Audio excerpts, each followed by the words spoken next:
Mysuru golf club ಆವರಣದಲ್ಲಿ ಯಾವುದೇ ಪೂರ್ವಾನುಮತಿ ಇಲ್ಲದೆ ನಿರ್ಮಿಸಲಾಗಿರುವ ಕಟ್ಟಡಗಳನ್ನು ತಕ್ಷಣವೇ ತೆರವುಗೊಳಿಸುವಂತೆ ಪಾಲಿಕೆ ಆಯುಕ್ತರು ನೋಟಿಸ್ ಜಾರಿ ಮಾಡಿದ್ದಾರೆ. ನಗರ ಯೋಜನೆ ಮತ್ತು ಕಟ್ಟಡ ನಿಯಮಗಳನ್ನು ಗಾಳಿಗೆ ತೂರಲಾಗಿದೆ ಎಂಬುದು ಪಾಲಿಕೆಯ ನೇರ ಆರೋಪ.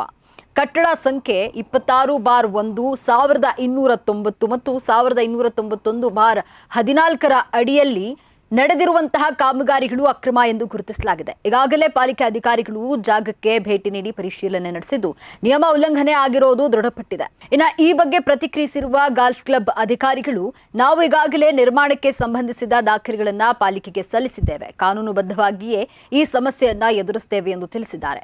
ಒಟ್ಟಿನಲ್ಲಿ ಮೈಸೂರಿನ ಪಾರಂಪರಿಕ ಸೊಗಡಿನ ನಡುವೆ ಈ ಕಾನೂನು ಹೋರಾಟ ಎತ್ತ ಸಾಗಲಿದೆ ಎಂಬುದು ಕುತೂಹಲ ಮೂಡಿಸಿದೆ. ಪಾಲಿಕೆ ಬಿಗಿ ಕ್ರಮವನ್ನ ಕೈಗೊಳ್ಳುತ್ತಾ ಅಥವಾ ಕ್ಲಬ್ ನೀಡುವ ದಾಖಲೆಗಳನ್ನು ಮನ್ನಣೆ ಮಾಡುತ್ತಾ ಕಾದು ನೋಡಬೇಕಿದೆ. ಎಲ್ಲರಿಗೂ ನಮಸ್ಕಾರ. ನಾನು ಅರುಣ್ ಕುಮಾರ್ ಅಂತ ಗಾಲ್ಫ್ ಕ್ಲಬ್ ಅಧ್ಯಕ್ಷ. ಇವರು ಯಶವಂತ್ ಅಂತ ಗಾಲ್ಫ್ ಕ್ಲಬ್ ಕ್ಯಾಪ್ಟನ್. ಸರ್, ಈಗ ಒಂದು ಅಧಿಕೃತವಾಗಿ ಈಗ ಮಹಾನಗರ ಪಾಲಿಕೆಯಿಂದ ನಿಮಗೇನೋ ನೋಟಿಸ್ ಬಂದಿದೆ. ಆ ನೋಟಿಸ್ನ ಉದ್ದೇಶ ಏನು ಸರ್? ನೋಟಿಸು ಇದು ಉದ್ದೇಶ ಏನು ಅಂತಂದರೆ, ಹೈಕೋರ್ಟ್ ಆರ್ಡ್ರ್ ಆಗಿತ್ತು. ಹೈಕೋರ್ಟ್ ಆರ್ಡ್ರ್ ಪ್ರಕಾರ 321 KPC ಆ್ಯಕ್ಟ್ ಪ್ರಕಾರ ನೋಟಿಸ್ ಕೊಟ್ಬಿಟ್ಟು ಅದನ್ನು ಅದ್ರದ್ದು ಏನು ಲೀಗಲ್ಲ ಅಲ್ಲಿ ಇಲ್ಲೀಗಲ್ಲ ಅಂತಂದ್ಬಿಟ್ಟು ಕೇಳಿದ್ದಾರೆ. ಅದನ್ನು ನೋಟಿಸ್ ಪ್ರಕಾರ ನಾವು ಅವ್ರಿಗೆ ಆನ್ಸರ್ ಮಾಡ್ತೀವಿ.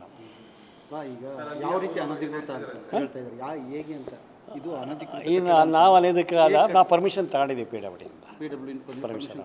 ನಾನು ಈಗ 2-3 ತಿಂಗಳಾಗಿ ತಗೊಂಡು ಚಾರ್ಜು ಮುಂಚೆ ಮಾಡ್ತಿದ್ದವರು ಪರ್ಮಿಷನ್ ತಗೊಂಡು ಇದನ್ನು ಶುರು ಮಾಡಿದ್ದಾರೆ. PWDಯಿಂದ ಇದು ಲ್ಯಾಂಡ್ PWDಯಿಂದ ಪರ್ಮಿಷನ್ ತಗೊಂಡಿದ್ದಾರೆ. ಅದಕ್ಕೆ ನಾವು ಆನ್ಸರ್ ಮಾಡ್ತೀವಿ. ಅವರಿಗೆ ಅವ್ರು ಡಾಕ್ಯುಮೆಂಟ್ ಕೇಳಿದರೆ ಡಾಕ್ಯುಮೆಂಟ್ ಕೊಡ್ತೀವಿ. ಆಮೇಲೆ ಅವರು ಅದನ್ನು ತೀರ್ಮಾನ ತಗೊಳ್ತಾರೆ. ಅವರು ನಾವು ಇನ್ನೊಂದು 2-3 ದಿವಸದಲ್ಲಿ ಲೀಗಲ್ ನಮ್ಮ ಇರೋ ಹತ್ರ ಕನ್ಸಲ್ಟ್ ಮಾಡಿ ನಾವು ಕೊಡ್ತೀವಿ. ಪೂರ ದಾಖಲೆ ಇದೆ, ಪರ್ಮಿಷನ್ ಇದೆ ನಮ್ಮದು ಡಾಕ್ಯುಮೆಂಟ್. ನಾವು PWDಯಿಂದ ತಗೊಂಡಿರೋದು.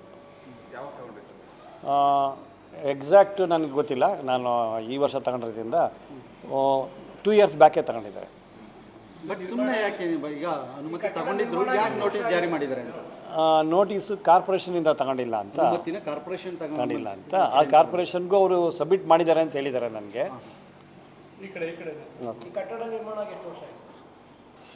ಇದು ನಿರ್ಮಾಣಕ್ಕೆ 1 ವರ್ಷ ಆಗಿರಬೇಕು. ಪರ್ಮಿಷನ್ ಇತ್ತು. ಪರ್ಮಿಷನ್ PWDಯಿಂದ ತಗೊಂಡಿರೋದು. ಕಾರ್ಪೊರೇಷನ್ಗೆ ಅವ್ರು ಏನು ಕೇಳಿದ್ರು, ನೋಟಿಸ್ ಕೊಟ್ಟಿದ್ರೆ ಆ ಹಿಂದೆ, ಆ ನೋಟಿಸ್ಗೆ ಆನ್ಸರ್ ಮಾಡಿ ಏನೇನು ಡಾಕ್ಯುಮೆಂಟ್ ತಗೊಂಡಿದ್ದೀವಿ PWD ಅಂತಂದ್ಬಿಟ್ಟು ನಾವು ಕಳಿಸ್ಕೊಟ್ಟಿದ್ದೀವಿ ಅವ್ರಿಗೆ.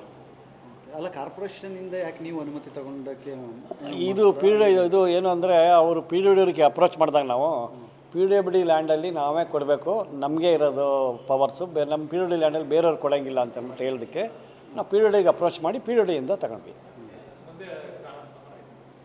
ಮುಂದೆ ಈಗ ಕಾನೂನಾತ್ಮಕ ಹೋರಾಟ ಮಾಡ್ತೀರಾ ಅಂತ? ಏನಿದ್ರು ನಾವು ಸಬ್ಮಿಟ್ ಮಾಡ್ತೀವಿ. ಅವ್ರದ್ದು ಉತ್ತರ ನೋಡಿಕೊಂಡು ನಾವು ಎಲ್ಲರೂ ಕೂತು ಏನು ಡಿಸಿಷನ್ ತಗೊಳ್ತೀವಿ ಅದನ್ನು.